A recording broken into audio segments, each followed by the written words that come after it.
Assalamualaikum warahmatullahi wabarakatuh. Berjumpa lagi dengan channel YouTube Doni Nurhamsyah. Bagaimana kabarnya sahabat semuanya yang ada di Indonesia khususnya? Mudah-mudahan selalu dalam lindungan Allah Subhanahu wa taala. Amin ya rabbal alamin. Kepada sahabat semuanya, jika kita melihat berita pada hari ini, ternyata kasus COVID-19 di Indonesia itu sudah tinggi angkanya, yaitu di atas 10.000 kasus.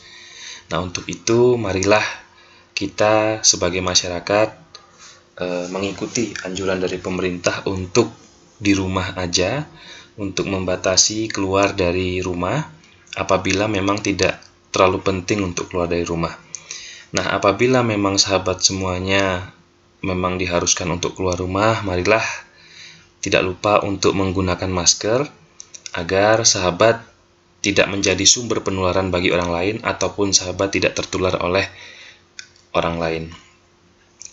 Nah, tentunya marilah kita sama-sama berdoa kepada Allah.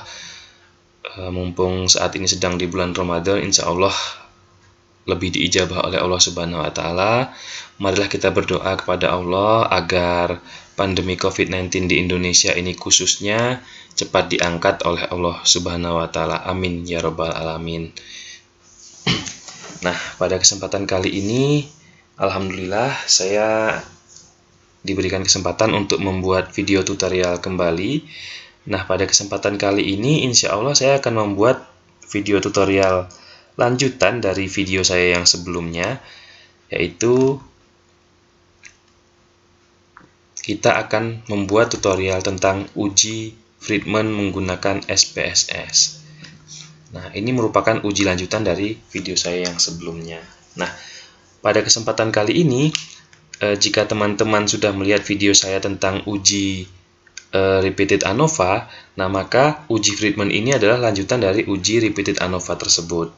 Nah, di mana kasus untuk uji Friedman ini kita buat sama dengan uji repeated ANOVA, yaitu kita ingin melihat bagaimana perbedaan tingkat pengetahuan mahasiswa tentang pencegahan penularan virus corona atau COVID-19 sebelum 1 minggu sesudah diberikan pendidikan kesehatan dan 2 minggu sesudah diberikan pendidikan kesehatan. Nah, itu kasusnya.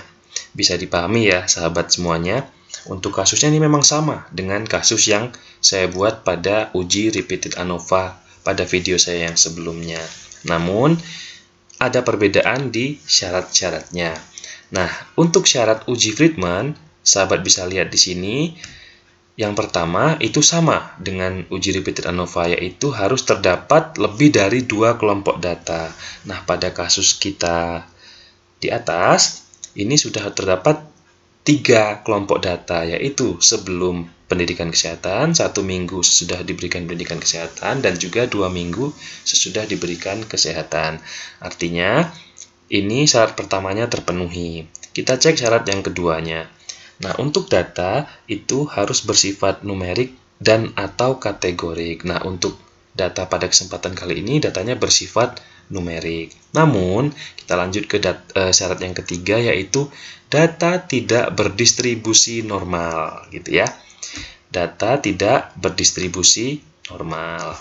Sehingga kita menggunakan uji Friedman, gitu ya. Jika kita awalnya ingin menggunakan uji repeated ANOVA dan saat kita lakukan uji normalitas data, ternyata data tidak berdistribusi normal, maka kita bisa menggunakan uji alternatif dari uji repeated ANOVA, yaitu menggunakan uji Friedman ini, menggunakan SPSS. Gitu ya sahabat ya, mudah-mudahan bisa dipahami tentang syarat-syarat dari uji Friedman ini. Kemudian, terkait dengan interpretasi hasil analisis, itu terdapat 2 cara penginterpretasian. Dengan alfa 5% seperti biasa, yang pertama, seperti biasa juga kita bisa melihat dari nilai signya. Apabila nilai signya nanti lebih kecil daripada 0,05 atau 5%, itu artinya terdapat perbedaan. Nah, apabila nanti nilai signya itu lebih besar daripada 0,05 atau 5%, artinya tidak terdapat perbedaan. Itu yang pertama. Kemudian untuk yang kedua, itu ada cara lainnya, yaitu dengan melihat nilai chi-square hitungnya, gitu ya. Namun untuk nilai chi-square hitung, kita tetap harus melihat nilai chi-square tabelnya dulu. Nah, untuk sahabat yang tidak punya buku-buku statistik, sahabat bisa melihat di internet, itu banyak sekali. Dan dicarilah sumber-sumber yang terpercaya tentang sumber-sumber statistik, gitu ya. Nah, tadi saya sudah mencari.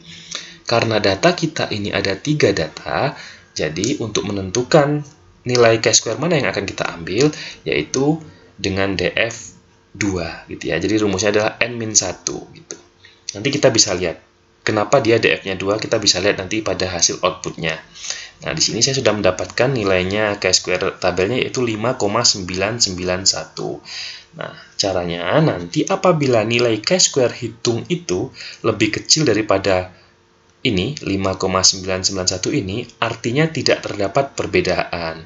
Nah, apabila nanti nilai chi-square hitungnya itu lebih besar daripada 5,991 ini, artinya itu terdapat perbedaan. Jadi ini hubungan terbalik ya, antara kita melihat nilai sig dengan nilai chi-square ini. Nah, untuk menambah pemahaman kita, langsung saja kita masuk ke aplikasi SPSS. Nah, di sini saya sudah menginput data sebanyak 30 orang responden mahasiswa, gitu ya, dengan 3 kali pengukuran, yaitu sebelum, kemudian seminggu, dan juga 2 minggu setelah diberikan pendidikan kesehatan.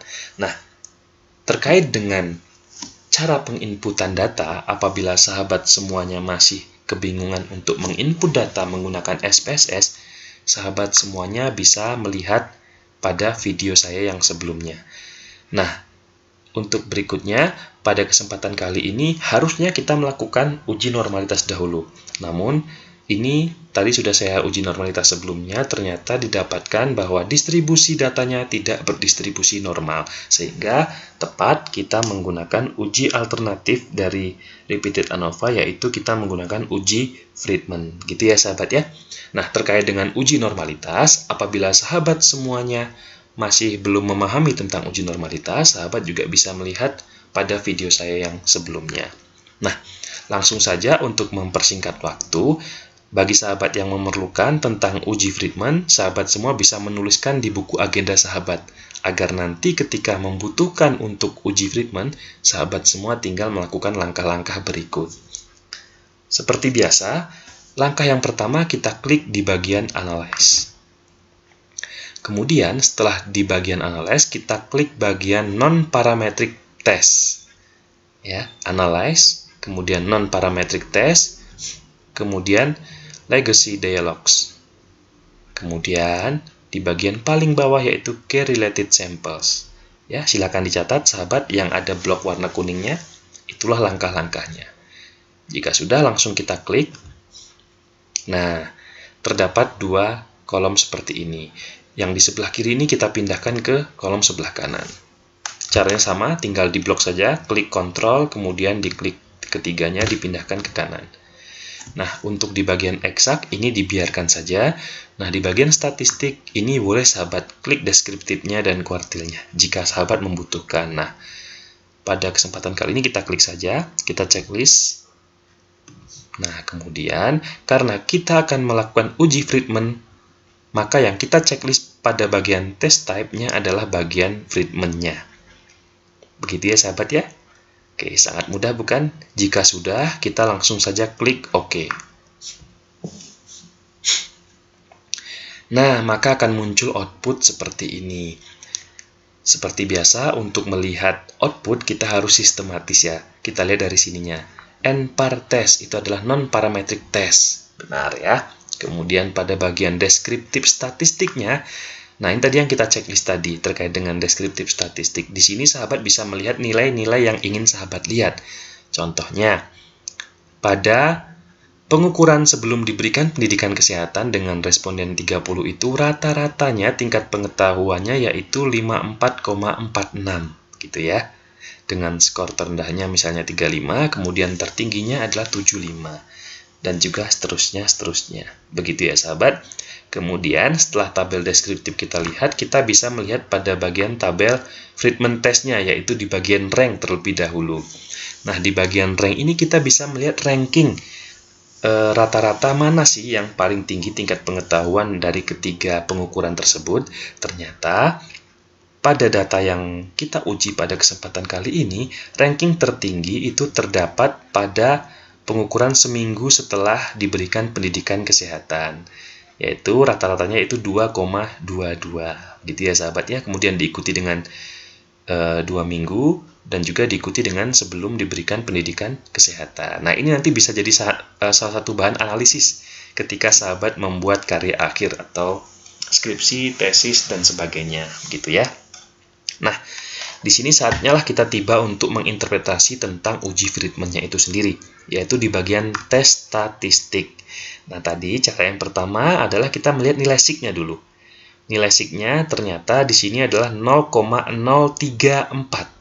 Nah, 0,034 ternyata itu lebih kecil daripada 0,05, sehingga dapat disimpulkan bahwa terdapat perbedaan. Gitu ya sahabat ya. Untuk cara yang kedua, tadi kita bisa melihat dengan nilai chi-square-nya. Nah, ini terkait dengan DF kita bisa lihat di sini. Ternyata pada output uji Friedman itu sudah menampilkan DF-nya adalah 2. Gitu ya. Ingatnya sebenarnya rumus DF itu gampang, yaitu N-1, begitu saja. Nah, ternyata nilai chi-square-nya, chi-square hitungnya yaitu 6,734. 6,734 ternyata lebih besar daripada chi-square tabelnya, yaitu 5,991, sehingga dapat disimpulkan bahwa memang terdapat perbedaan. Begitu ya sahabat semuanya. Mudah-mudahan bisa dipahami untuk terkait dengan uji Friedman menggunakan SPSS ini. Sangat mudah sahabat, insya Allah kita semua bisa melakukan ujinya. Nah, mungkin sekian dulu tutorial SPSS pada kesempatan kali ini yang bisa saya tampilkan. Mudah-mudahan bermanfaat untuk sahabat-sahabat semuanya, terutama yang sedang menyusun karya akhir seperti KTI, skripsi, tesis, dan sebagainya. Mudah-mudahan sahabat yang sedang menyusun karya akhirnya diberikan kemudahan oleh Allah Subhanahu wa Ta'ala. Amin ya Rabbal 'Alamin. Sebelum saya akhiri video tutorial pada kesempatan kali ini, saya menghimbau kembali kepada sahabat untuk tetap di rumah aja dan tetap jaga kesehatan. Mudah-mudahan kita terhindar dari paparan virus corona, dan bagi saudara-saudara kita yang sudah terpapar dengan virus corona, mudah-mudahan Allah segera mengangkat penyakit tersebut. Amin ya Rabbal 'Alamin. Oke, akhir kata, mohon maaf apabila terdapat kesalahan dalam penyampaian, dan jika sahabat ingin request tentang uji-uji lainnya, sahabat bisa tuliskan di kolom komentar di video-video yang ada pada channel YouTube Doni Nur Hamsyah. Terima kasih kepada sahabat yang sudah nonton video-video pada channel YouTube Doni Nur Hamsyah. Mohon maaf apabila terdapat kesalahan. Wabillahi taufik wal hidayah. Wassalamualaikum warahmatullahi wabarakatuh.